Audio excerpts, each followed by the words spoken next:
Art the Clown continues his murderous rampage immediately following the events of the previous Terrifier film.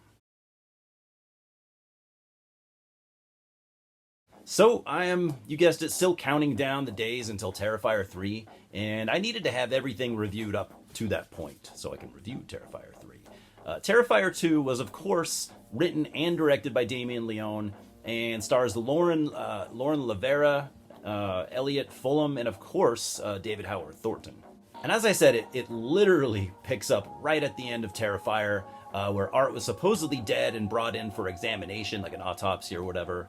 If you haven't seen the first Terrifier film, it doesn't really matter as far as continuity goes, since that film was a slasher with very little storyline. I'd recommend you watch it, but if you start here, you'll be fine.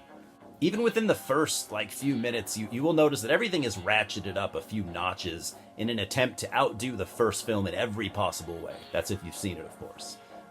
And it does achieve that for sure. The cinematography is better, although the editing needs some work, definitely. I think a good, experienced editor would have added quite a bit here. The special effects are still practical, and they're also noticeably better. The budget for the first film was an estimated, from what I've read, $35 to $55,000, where this time around it was $250,000. That's a huge jump in budget. But let's be honest, that is still a very small budget in the grand scheme of things, and it's important to be aware of that. And another thing that Damien Leone wanted to do this time around was flesh out the characters. In the first film, obviously, there was next to no character development.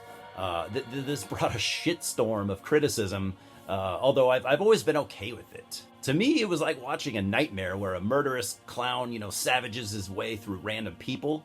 Hell, I'd be perfectly fine with more of the same, but the main characters here are much, much more fleshed out. Pun intended.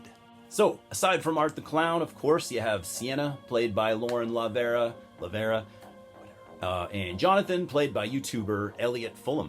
They are siblings and the main characters here, aside from Art the Clown, of course. They are, pretty decent characters with an actual backstory, although at times kind of confusing. Like their father, who passed away some time ago, seemed to have premonitions of things that would happen years after his passing. This is a cool concept, not a completely developed idea, but interesting nonetheless. You could criticize it, but I think it's fine.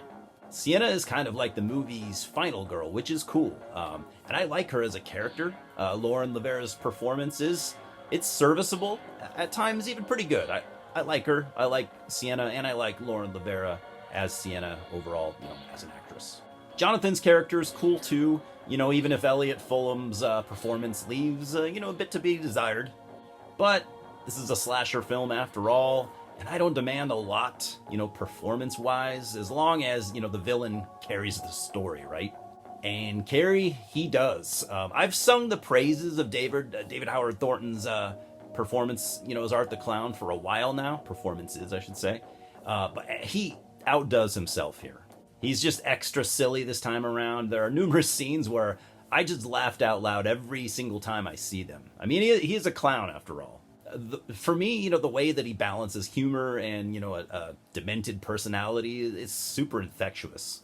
Like the way he toys with his victims before completely mangling the fuck out of them just kind of just rubs me the right way. And it's why I'm such an Art the Clown fan, and the reason why I compare him to Freddy Krueger. And speaking of mangling, this film is an absolute bloodbath, as you would expect. Before I saw this, my main wonder was whether or not they would outdo the hacksaw scene from the first film, because, how do you top that? I really have no idea. That said, they at least come close, at the very least. And I wasn't counting, but I think there are more kills this time around. As I said, all of the gore effects look much better this time around. The whole production in general is better, but, keeping some of the grainy look from the first film. I suppose I need to also mention the little girl that you see throughout the movie. She's like a child version of Art the Clown. I thought she was a great addition as a character, and she adds to the vague supernatural aspect of the Terrifier story. And she's also adorable somehow. I thought she was awesome. And I'd definitely be remiss if I didn't mention another thing that brought heavy-ass criticism. The runtime. Of course. As just about everyone knows at this point, this movie's like 2 hours, 20 minutes, something like that. It's no slasher film needs to be that long. In fact, I'm willing to bet this is the longest slasher in history. I could be fucking wrong. I haven't seen them all. But that's the reason why I think Damien Leone needs to hire a really good editor. Some scenes just go on way too long, and some shots seemed kind of pointless and should have just been cut out. But that said, and I stand by this, having just rewatched the movie last night, I think the pacing is not that bad. I mean, was I ever bored? No, never, really. I'd say no. It just needed, to be tightened up a little bit.